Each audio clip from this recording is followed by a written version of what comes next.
कुछ ऐसे common culprits हैं जिनकी डेफिशिएंसी से हम थका हुआ फील करते हैं, जैसे कि iron, vitamin B12, magnesium and hydration की कमी। आप रोज सुबह उठ के थके हुए फील करते हो तो ट्रस्ट मी, आप अकेले नहीं हो।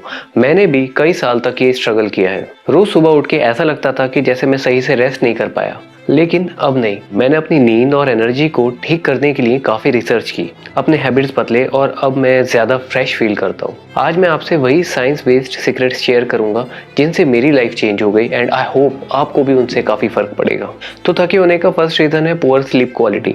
You think you are sleeping enough but you are not. ये बहुत ऑब्वियस सा रीज़न लगता है, बट आप सही में सोचो, क्या आप एक्चुअली में सही सो रहे हो? क्या आप डेली 7 से 9 घंटे की नींद ले पा रहे हो? रिसर्च कहती है कि अगर आप 6 या 6 से कम घंटे सो रहे हो और उसके बाद काम कर रहे हो तो ये उतना ही डेंजरस है जैसे ड्रंक होके काम करना। फिक्सेस या सॉल्यूशन, सबसे पहले अपनी नींद को ठीक करें। हर दिन सेम टाइम पर सोएंगे तो आपका बॉडी एक सर्कैडियन रिदम में आ जाएगा। ये मैटर नहीं करता कि आप रात को लेट सोते हैं या फिर आप रात को जल्दी सोते हैं, बट मैटर ये करता है कि आप रोज सेम टाइम पर सोएं और एटलीस्ट 7 to 9 आवर्स की स्लीप लें। Second, avoid blue light, phone, TV before bed, क्योंकि ब्लू लाइट मेलाटोनिन जो हमारा स्लीप हार्मोन है उसे डिसरप्ट करता है। Third fix, use melodic alarm and never snooze. Actually में स्नूज करने से आप फिर से डीप स्लीप में चले जाते हो और फिर जब उठते हो तो और ज्यादा टायर्ड महसूस फील करते हो। ये एक फैक्ट है कि पूरी दुनिया में 50% से ज्यादा लोग 6 या 6 घंटे से कम सोते हैं एंड फिर वो कंप्लेन करते हैं कि वो हमेशा टायर्ड रहते हैं। रीजन नंबर 2 जो हम सब इग्नोर करते हैं वो है न्यूट्रिशनल डेफिशिएंसीज।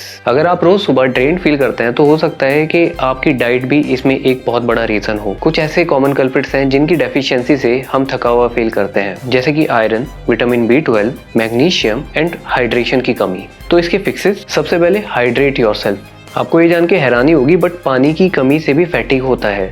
सुबह उठते ही सबसे पहले एटलीस्ट 1 गिलास पानी पिए। इवन माइल्ड डिहाइड्रेशन से भी आपकी एनर्जी 20% तक गिर सकती है। आयरन रिच फूड्स जैसे कि पालक, छोले, दाल अपनी डाइट में ऐड करें, क्योंकि आयरन की डेफिशिएंसी से भी कांस्टेंट टायर्डनेस रहती है। Third, avoid eating too close to bed time. सोने से पहले खाना नहीं खाएं क्योंकि उससे भी स्लीप डिस्टर्ब होती है। इससे पहले कि मैं आगे बढ़ूं, अकॉर्डिंग टू द एनालिटिक्स 80% लोग जो व्यू कर रहे हैं वो सब्सक्राइब नहीं कर रहे हैं, तो ट्राई कर देखें। It's totally free and you might get some valuable information ahead in the future as well. Third reason is stress and mental fatigue. अगर आप मेंटली एग्जॉस्टेड रहते हो तो इसका रीजन स्ट्रेस और मेंटल एग्जॉस्शन भी हो सकता है। आजकल हमारा दिमाग हर वक्त एक्टिव रहता है, चाहे इंस्टाग्राम हो या फिर काम का प्रेशर या फिर फैमिली इश्यूज, हर वक्त हमारा दिमाग एक्टिव हो रहता है। ये सब कुछ मिलके हमारी एनर्जी ड्रेन करता है। इजी फिक्सेस, सबसे पहले तो माइंडफुलनेस या फिर मेडिटेशन अपनी लाइफ में इंप्लीमेंट करें। मैं एटलीस्ट 3 इयर्स से मेडिटेशन कर रहा हूँ and I can see the results for me. ये आपके नर्वस सिस्टम को मेनली काम करता है।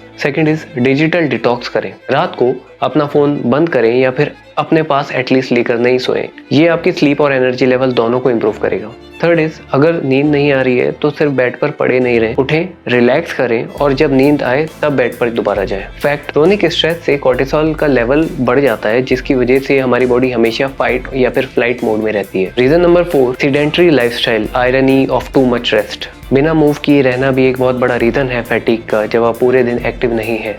जब आप दिन भर एक्टिव नहीं रहते तो आपका ब्लड सर्कुलेशन जो है वो स्लो हो जाता है, जिसकी वजह से आपके एनर्जी लेवल्स भी लो रहते हैं। इसके भी कुछ इजी फिक्सेस हैं। फर्स्ट इज, सुबह ब्राइट लाइट का एक्सपोजर लो, ये आपकी बॉडी को रीसेट करता है। सेकंड, हर घंटे एक छोटी सी मूवमेंट ब्रेक लो, सिर्फ 30 सेकंड्स की एक्टिविटी भी आपका एनर्जी लेवल बढ़ा देगा। थर्ड इज डेली एक्सरसाइज, ये जरूरी है बट हाँ, late night workout just before sleep avoid करें। Fifth reason is hidden health issues. अगर आप ये सब कुछ सही कर रहे हैं और उसके बाद भी आप थकान फील कर रहे हैं तो हो सकता है कोई और हिडन इशू हो, जैसे कि थायराइड प्रॉब्लम, स्लीप एपनिया या फिर इंसुलिन रेसिस्टेंस। इसकी फिक्सेस के लिए बहुत जरूरी है कि आप रेगुलर हेल्थ चेकअप कराएं और अपनी मेंटल और फिजिकल हेल्थ का ध्यान रखें। ये एक फैक्ट है कि पूरे वर्ल्ड में 10% लोग ऐसे हैं जो थायराइड की प्रॉब्लम फेस कर रहे होते हैं और उन्हें पता भी नहीं हो। तो अगर आप डेली थके हुए रहते हो तो ट्राई करो ये 5 स्टेप्स एंड डेफिनेटली आपको जरूर फर्क आएगा। आई होप आपको ये वीडियो पसंद आया होगा और कमेंट में हमें बताएं कि अगर आप थके हुए फील करते थे तो आपने उसे कैसे ओवरकम किया, या फिर आपके पास कोई और सजेशन हो तो डेफिनेटली कमेंट में मेंशन करें। I hope you and your family will be safe. Till then, have a good day.